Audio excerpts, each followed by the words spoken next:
Bonjour et bienvenue sur Allo Finance pour faire un point sur les marchés actions américains. Wall Street hier soir avait signé une séance noire, l'une des pires depuis la crise financière de 2008. Les trois indices ont littéralement plongé, emportés dans le sillage des places européennes alors que les craintes concernant l'économie mondiale sont au plus haut, notamment aux États-Unis. Les craintes des investisseurs sur un éventuel double dip, c'est-à-dire une récession suivie d'une autre aux États-Unis, fait que les craintes des investisseurs est au plus haut et le climat oxygène est potentiellement explosif, mais les opérateurs pourraient trouver un motif de réconfort après les chiffres de l'emploi qui sont finalement ressortis meilleurs que prévu, et aussi par rapport au repli du chômage sur le mois de juillet. Un répit pour les places boursières après une série de statistiques plutôt décevantes les unes que les autres outre-Atlantique. Pourtant, malgré cette bonne nouvelle, les indicateurs avancés américains pointent en baisse avec un Dow Jones qui plierait de 0,47% à 11 318 points à l'ouverture. Le S&P céderait 0,23% à 1196 points, tandis que le Nasdaq redonnerait 0,43%.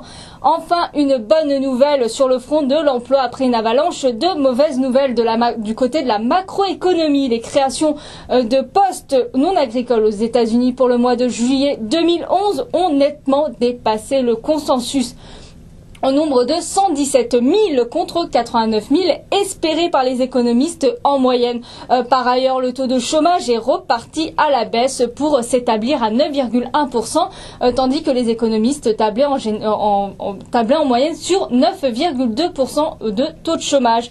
Par ailleurs, les créations d'emplois pour juin sont revues à la hausse à 46 000 contre 18 000 précédemment estimés. Du côté de l'actualité des sociétés, Procter & Gamble a fait état d'une hausse de son résultat trimestriel à 2,51 milliards de dollars, soit 84 cents par titre lors du quatrième trimestre de son exercice décalé, et ce contre 82 cents de consensus. Les ventes ont bondi de 10% à 20,86 milliards de dollars, une bonne tenue des comptes à la faveur de la réduction des coûts du groupe et d'une hausse des prix ayant permis de compenser en partie le renchérissement du prix des matières premières et du ralentissement sur certains marchés comme aux États-Unis. Toutefois, le titre Procter & Gamble plie de 1,14% avant les premiers échanges à Wall Street. Le marché sanctionne les prévisions un peu courtes du groupe qui envisage pour l'exercice 2012 un bénéfice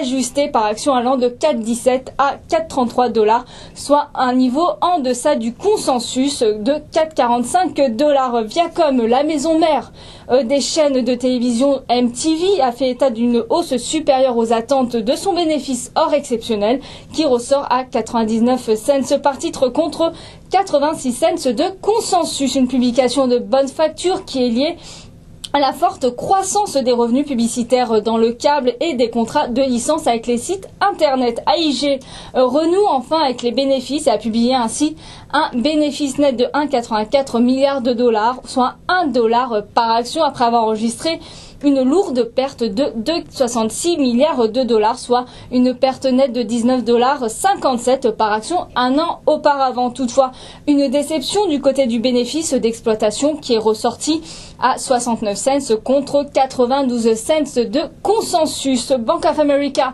a concédé à être exposé à hauteur de 16,7 milliards de dollars, soit 11,8 millions d'euros au total, aux pays fragiles de la zone euro comme le Portugal, la Grèce ou le Portugal, l'Italie, la Grèce et l'Espagne au 30 juin. LinkedIn, le réseau social destiné aux professionnels récemment introduit en bourse, a publié un bénéfice trimestriel surprise à 4,5 millions de dollars contre 4,3 millions de dollars auparavant. Hors exceptionnel, le site a dégagé 4 cents par titre, alors que les analystes tablaient pour leur part sur une perte de 3 cents par titre. Des comptes qui sont ressortis finalement solides à la faveur d'une hausse de 120% du chiffre d'affaires sur la période à 121 millions de dollars contre 304,73 millions de dollars de consensus. Voilà ce qu'on peut dire sur les marchés américains. À très bientôt sur Allo Finance.